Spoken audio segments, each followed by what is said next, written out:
मैं हूँ दुआ फातिमा और मैं आज आपको लेक्चर एमडीकेट लेक्चर सीरीज़ का लेक्चर नंबर 4 देने जा रही हूँ। एंड टुडे और topic is acquired immune deficiency syndrome यानी कि एड्स। ठीक है, आज हम एड्स पढ़ेंगे। ये बहुत इंपॉर्टेंट टॉपिक है, आपने कुछ भी यहाँ पे स्किप नहीं करना और आपने पूरी वीडियो देखनी है। ठीक है, अब यहाँ पे हम सबसे पहले एक्वायर्ड के देखेंगे। एक्वायर्ड का मतलब है घेरे में लेना, यानी कि किसी चीज़ को घेरे में ले लेना।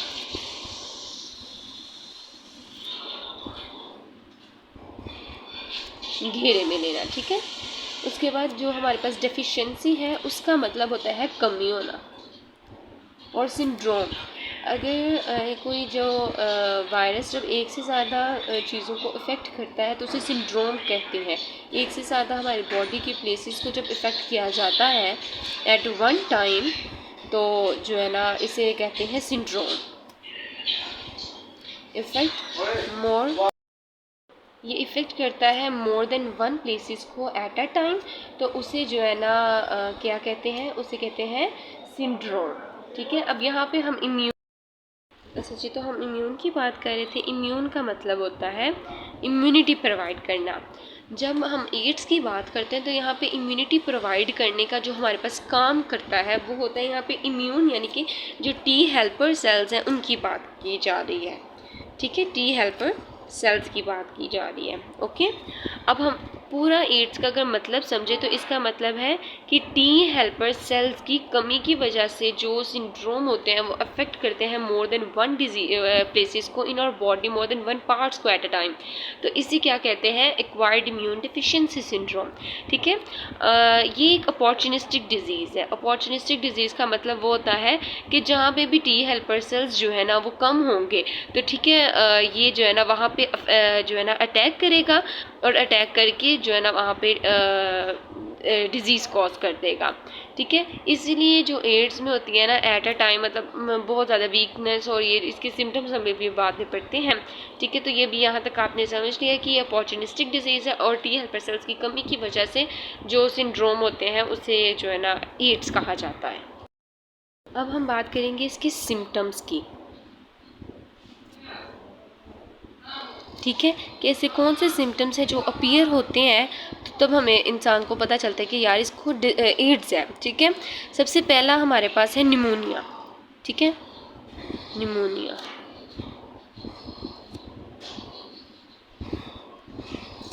दूसरा है हमारे पास वेस्कुलर कैंसर।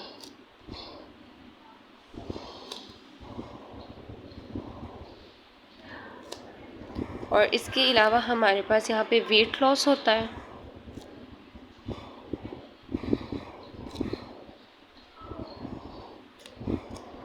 और एक हमारे पास जो लास्ट इसका जो सिम्टम है वो है लिम्फ नोड की स्वेलिंग।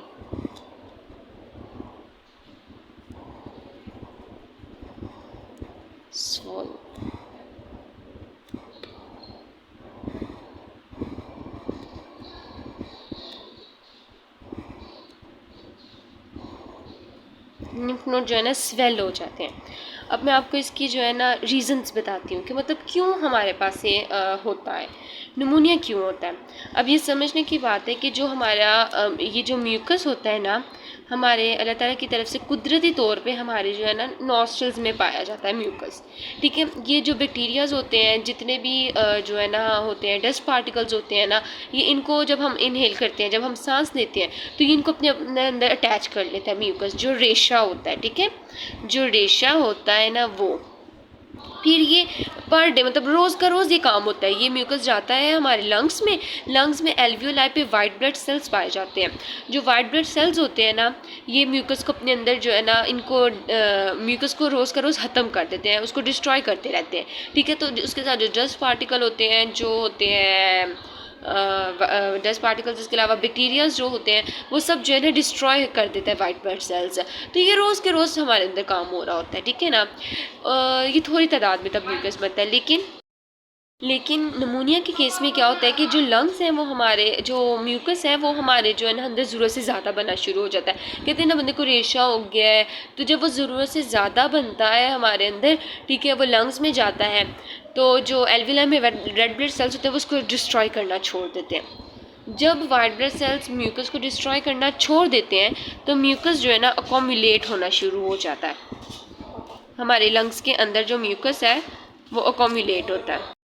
म्यूकस एक्यूमुलेशन यानी कि म्यूकस जो है ना हमारी बॉडी में जो है ना लंग्स में ये ज़रूरत से ज़्यादा जो है ना इकट्ठा होना शुरू हो जाता है, तो फिर हमें बंदे को निमोनिया हो जाता है। ठीक है, उसके बाद हम वेस्कुलर कैंसर की बात करेंगे, तो ये थोड़ा सा समझने वाली वेस्कुलर कैंसर जो है ना, जब वायरस होता है ना वो ऑन्को जीन को जब अफेक्ट करता है, हमारे अंदर जीन पाई जाती है ऑन्को जीन। ठीक है, ऑन्को जीन, ये जो ऑन्को जीन को जब वायरस अफेक्ट करता है हमारे अंदर तो तब वेस्कुलर कैंसर होता है हमें। वेट लॉस की क्या वजह होती है? ये जो कैंसरस सेल्स होते हैं ना, ये हमारे जो है ना नॉर्मल सेल्स होते हैं उनको खाना शुरू कर देते हैं। जब ये ज़रूरत से ज़्यादा कैंसर सेल्स, ऑब्वियसली ये अनकंट्रोल सेल डिवीजन होते हैं, ये अफेक्टेड सेल्स होते हैं, ये हमारे नॉर्मल सेल्स को खाते हैं। जब नॉर्मल सेल्स को ये खाना डैमेज करते हैं, उससे नॉर्मल सेल्स को कैंसर सेल्स ईट करते हैं। अब यहाँ पे हमारे इंजाइम है, एक प्रोटीएज इंजाइम।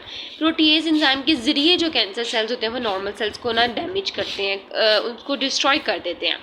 तो जब हमारा नॉर्मल सेल्स ख़त्म होने शुरू हो जाएंगे तो ऑब्वियसली वेट कम होना शुरू हो जाता है, बंदा कमज़ोर हो जाता है, तो इस तरह से हमारा वेट लॉस हो जाता है।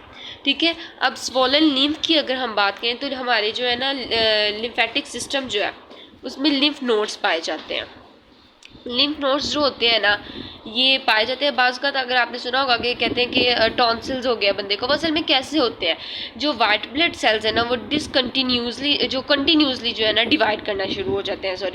वाइट ब्लड सेल्स जब कंटिन्यूसली डिवाइड करते हैं ना तो तब हमारे पास जो लिम्फ नोड्स होते हैं ये फिल्टर करते हैं ब्लड को। हमारे जैसे टॉन्सिल्स वगैरह होते हैं ये जो है ना सूज जाते हैं, ये हमारे गले में बाज़ का जहाँ पे टॉन्सिल्स ये सूज जाते हैं ना तो वो गिल्टियाँ सी बन जाती हैं।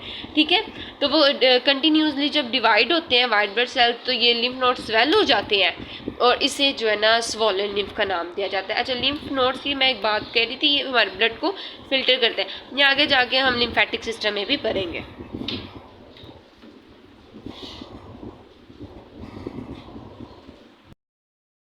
अब ये मैंने आपको जितने भी ये इसके सिम्टम्स बताए हैं ये ना ये सारे सिम्टम्स अपीयर हुए थे 1980s में। 1980s के दौर में जो है ना ये अपीयर हुए थे गेज में।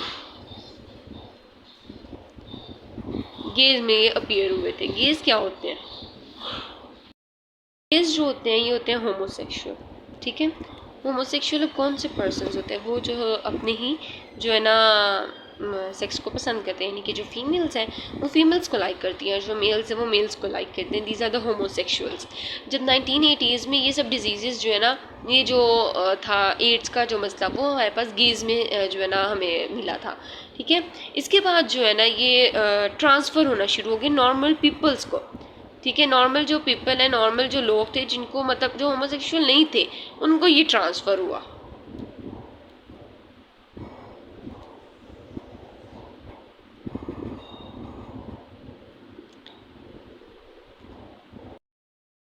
ठीक है, अब जो सबसे पहले जो है ना हमारे पास 1984 में पाश्चर इंस्टीट्यूट ऑफ फ्रांस ने जो है ना पाश्चर इंस्टीट्यूट ऑफ फ्रांस और नेशनल इंस्टीट्यूट ऑफ यूएसए ने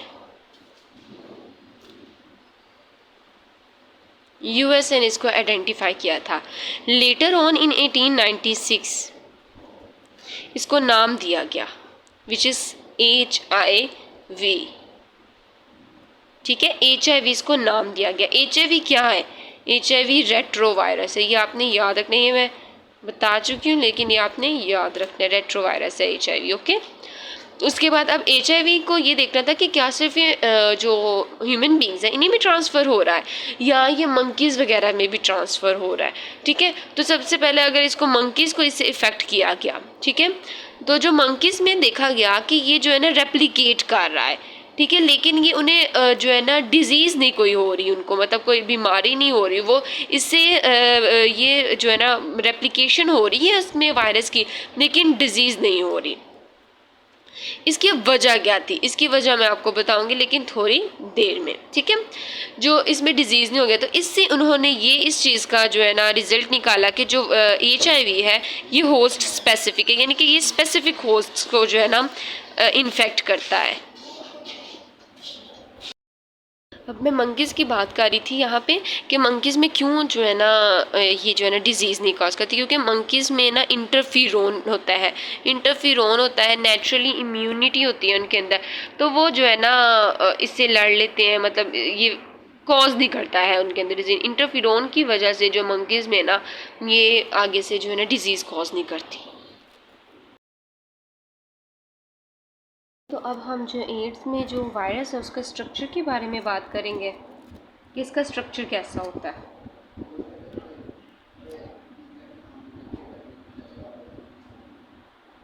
ओके, सबसे पहले जो इसमें इस तरह से एक ना इन्वेलप सा बना, सॉरी कैप्सिड बना होता है।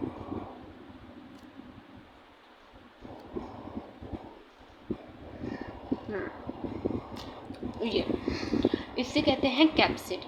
बहुत इंपॉर्टेंट MCQs हैं, ये आपने स्किप नहीं करने। कैप्सिड जो होता है ये कोनिकल शेप होता है, ये आ भी चुका है MCQs, तो ये आपने याद रखना है।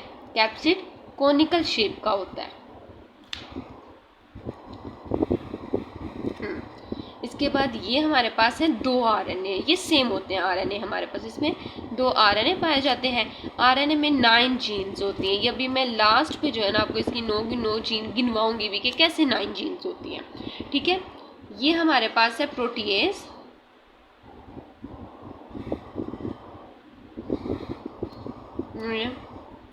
ये हमारे पास यहाँ पे जो है ना इंटीग्रेज होता है, ये इंटीग्रेज,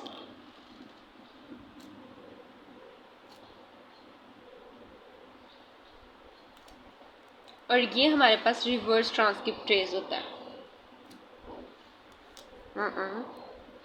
रिवर्स ट्रांसक्रिप्टेज,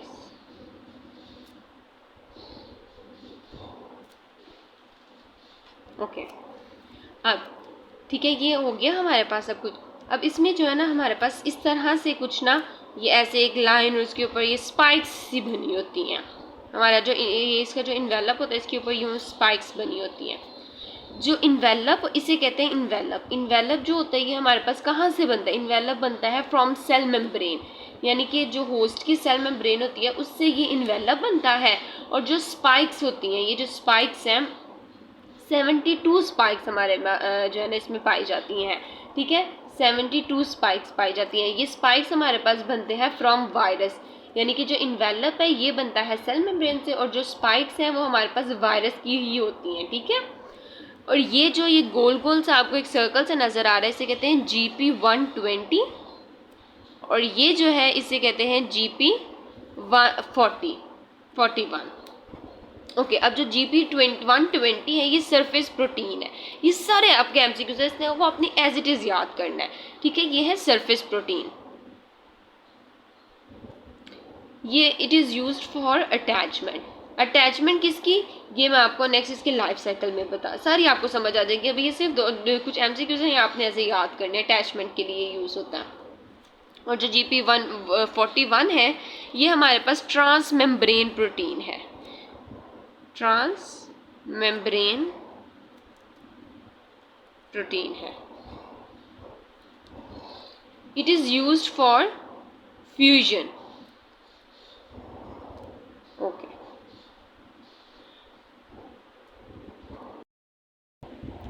ओके, तो अब मैंने ये सोची थी कि अगर लाइफ साइकिल बनाऊंगी टाइम बहुत ना मतलब इस तरह से लगे, तो मैंने पूरा जो साइकिल है ना एक साथ बना लिया है ताकि आप लोगों को मैं यहाँ से ही समझा लूँ, ठीक है ना। तो अब यहाँ पे समझाने की जो बात है वो ये है कि ये हमारे पास क्या है, ये सेल मेम्ब्रेन है। ये बैक्टीरिया की जो हमारी जो मतलब मेम्ब्रेन है, ये सेल मेम्ब्रेन वो है। ये लगे हुए हैं रिसेप्टर्स, ये है हमारे पास CD4 receptor, CXCR receptor and CCR receptors हैं, ठीक है।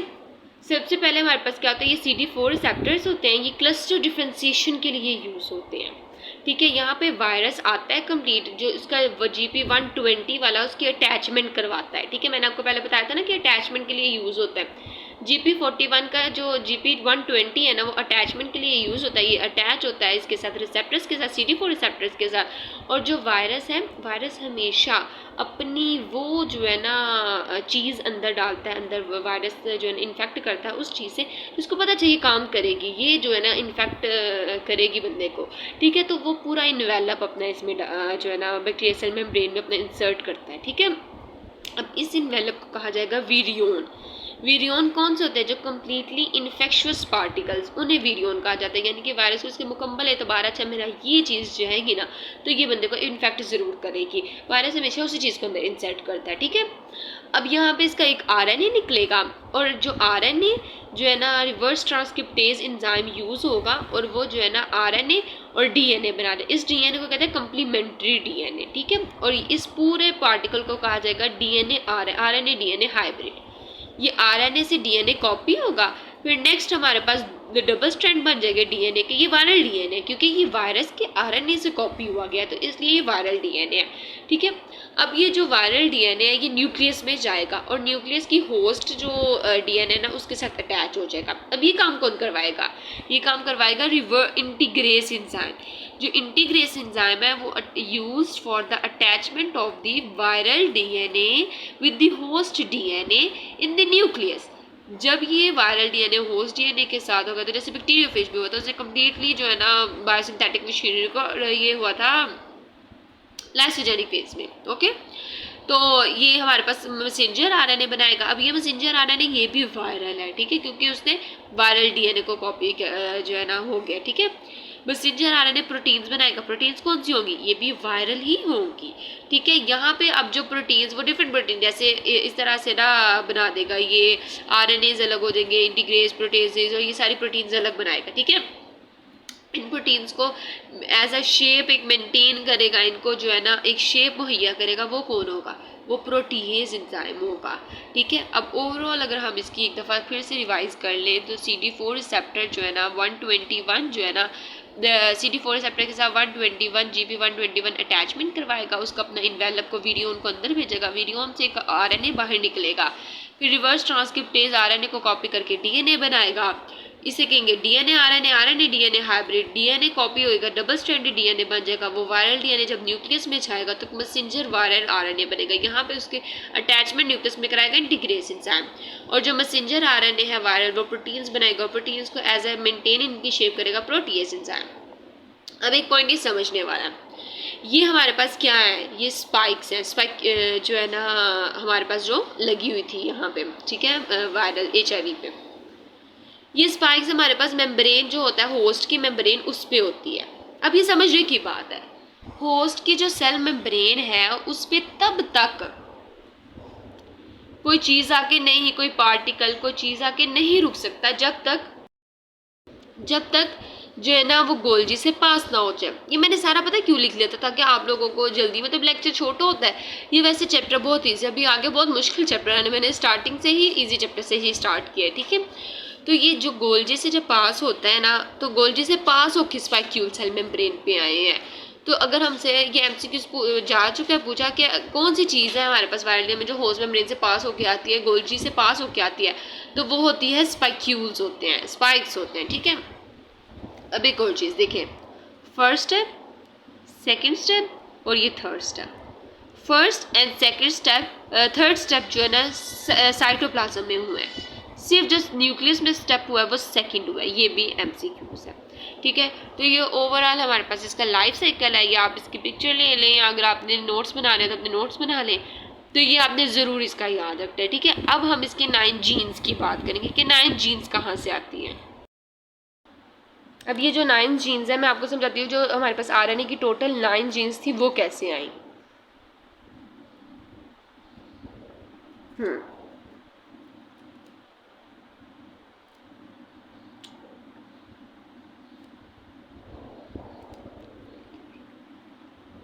ओके, 9 जीन्स हमारे पास कैसे आए। थोड़ी सी प्रेजेंटेशन मेरी असल में बहुत गंदी है, तो वो थोड़ा सा आप मैनेज कर लिया करें, ठीक है। गैग, पोल, इन्वर्जन।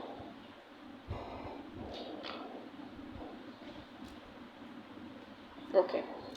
जो गैग में थी ना हमारे पास वो कैप्सिड और न्यूक्लियो कैप्सिड थे।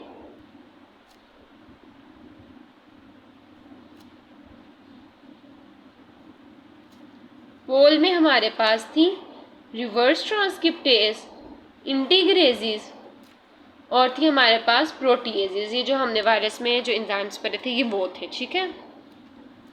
और इनवेलप में हमारे पास था मैट्रिक्स, GP41, GP120, ये थी हमारे पास, ठीक है। अब टोटल अगर हम इन्हें काउंट करें 1 2 3 4 5 6 7 8, ये तो फिर भी 8 होती है। 9वीं जीन कहाँ से आएगी? 9th जीन जो होती है ना वो होती है ओन्कोजीन। ओन्कोजीन हमने कहाँ पे पढ़ी है कि जो वेस्कुलर कैंसर होता है ना उसमें वायरस जो है ना ओन्कोजीन को इन्फेक्ट करता है, तो ये 9th जीन इज ओन्कोजीन। अब हमारे पास क्वेश्चन आता होता है कि जो हमारे पास 9th जीन है वो कहाँ से है, तो 9th जीन इज ओन्कोजीन, ठीक है। तो आज का हमारा जो लेक्चर है वो यहाँ पे ख़त्म होता है। ये मैंने आपको समझा दिया। अगर कोई चीज़ समझ नहीं आती तो आप दोबारा एक दफ़ा वीडियो देखें। अगर फिर भी समझ नहीं आ रही तो आप मुझे कमेंट सेक्शन में ज़रूर बता दिया करें। और लाइक सब्सक्राइब शेयर करना ना भूलें। और अल्लाह हाफिज़। अब ये हमारा चैप्टर ख़त्म हो गया और अब इसके बाद हम नेक्स्ट जो है चैप्टर स्टार्ट करेंगे कल से।